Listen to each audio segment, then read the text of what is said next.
election year. Rick Santorum denounced a fellow Catholic, John F. Kennedy, when JFK said that he strongly supported the separation of church and state. Santorum said that hearing that comment made him want to throw up. One pundit suggested that the real question that we ought to pose to Rick Santorum, the real question is, what did he have for lunch? Maybe it was just a bad clam. During the primaries in Alabama, Mississippi, and Kansas last week, the singular message that emerged was a deep desire for a God-fearing government. For that was the sole way in which we can restore morality in our country once again. Ironically, they pointed to our founding fathers as exemplary models of moral virtue derived from their embrace of God. And yet, the inspiration for shaping both the Declaration of Independence and the Constitution came directly from the Enlightenment. Our founding fathers, whether they were deists, Unitarians, Universalists, Baptists, atheists, Quakers, whatever, our founding fathers were attracted to and deeply influenced by the philosophers of the age of reason. The ability to reason rather than follow superstition gave real gravitas to reforming society through science and intellectual ideas. Separating church and state proved paramount to our founding fathers to ensure that people could freely exercise their faith and or follow the dictates of reason, which was all a private and personal matter to begin with. What is so deliciously ironic is that in the mid-19th century, we're talking about 1860 or so, clergy wanting to restore our nation to a God-fearing government, urged people to reject the vision of our founding fathers because their views were contaminated by the revolutionary ideas contained in the Enlightenment. Horace Bushnell, one of the clergy aspiring to bring back God to the country, bring God back, and the only way we could do it was to reject the founding fathers, famously said that a faithful citizen should expect to find in the beginning God. Instead, we're stuck with in the beginning Thomas Jefferson. Didn't like that. In other words, was the law of the land to be guided by God's authority or by Thomas Jefferson? The supposed impenetrable wall between church and state has been an issue in American history since the presidential election of 1800, which pitted John Adams against Thomas Jefferson. Though Adams was a Unitarian, and he disagreed with the prevailing religious orthodoxy of that time, he still argued for a higher authority, an authority higher than human beings, to lead our country. Jefferson, on the other hand, extracted the gems embedded in the Enlightenment, namely the ideals of liberty and equality, and argued that these principles were to move our country forward. And so in the election of 2012, Santorum argued that liberals were leading religious people into oppression and beheadings. Do you remember that line of his?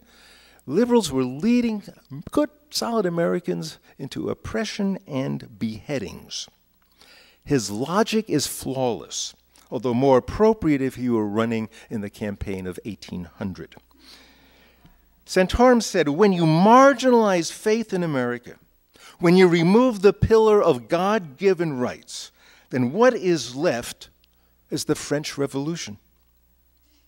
And he's absolutely right. Santorum is the reincarnation of John Adams and the embodiment of the spirit of all Americans in the last 200-plus years who feel that if we remove God's inalienable rights, then what we have left is the government determining our rights, which is what happened in France when they brought out the guillotine.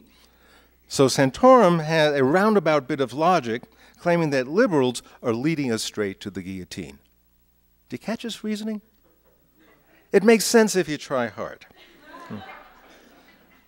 The pearls of the Enlightenment, liberty and equality, are extended now by government to same-sex couples who want to marry and become adoptive parents. These rights, religious Americans claim, are antithetical to God's understanding of what is right and antithetical to God's understanding of what is moral.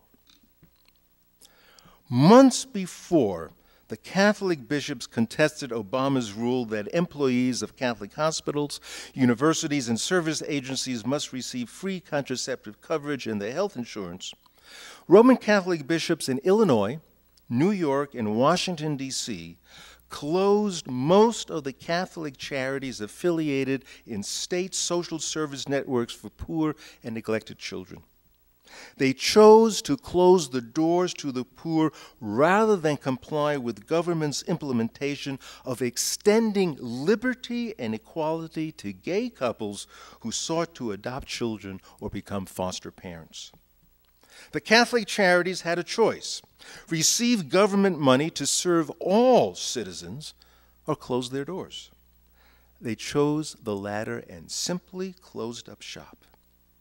The government argues that all must comply with non-discrimination laws. But the nation's Catholic bishops responded that they see government trampling on their religious freedom while expanding the rights of gay people. That's an exact quote. Can you imagine? They're accusing the government of trampling on their religious freedom while expanding the rights of gay people.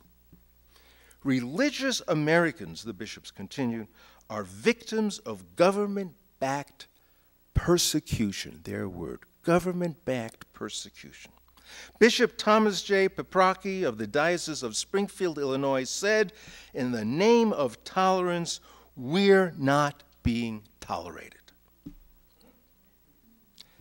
Our government struggles to remove the issue from church-state rhetoric by contending that Catholic charities cannot use taxpayer money to discriminate against same-sex couples. Likewise, in the issue of mandatory coverage of contraceptives for non-Catholic employees, Catholic bishops framed the issue as a denial of their religious freedom. The government is infringing on the church's rights. Now, our democracy has sat on a powder keg since its inception. The lead question is, and always was, what authority shall guide our nation? The choice is between an interpretation of what God's moral authority means, or the government assuring equality for all people, even when certain religions want to exclude them. The climate today, in 2012, reinforces the personal biases found in our nation's early formation. There's an unwillingness to share the public square freely with those who have different beliefs. The propensity towards excluding non-like-minded people from power has gained a new momentum in the face of our nation's judiciary broadening the civil rights of all to make our democracy more inclusive. The Republican candidates are united in repealing new civil liberties to those people who they want to see excluded. The language of the presidential debates, the language of all the presidents in aspiring for the presidency. Let me try that again in English.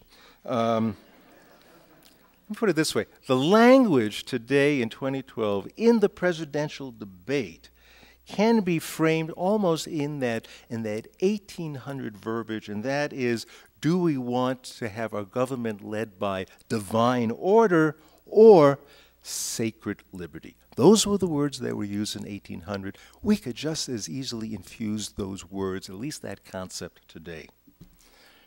The atmosphere is so charged these days that everyone is missing the point, especially about the employees having the right to free contraceptives. It's not about religious freedom.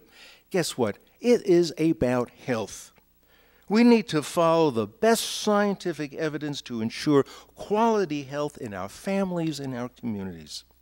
A religious practitioner of a certain faith has a right to decline contraceptives, but for the church to argue that they are being persecuted because they want to deny access to good health care in the public square wants me to invite them to read about the real persecution manifest in the Protestant Reformation in Maryland, 1689.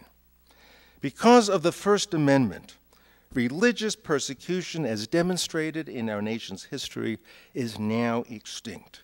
Catholics are free to worship in Maryland and free to worship in every state, and you know what? Even free to run for president. There are no more hangings in Boston, no more state-sanctioned churches that run other religious people out of town. But if we're going to sing to our country, that sweet land of liberty, then even God would want us to be consistent in allowing all God's children to enjoy the fruit of that liberty. That is the issue to be decided this election on November 6th. So what is it going to be? Nearer, my God, to thee, or Vive la France?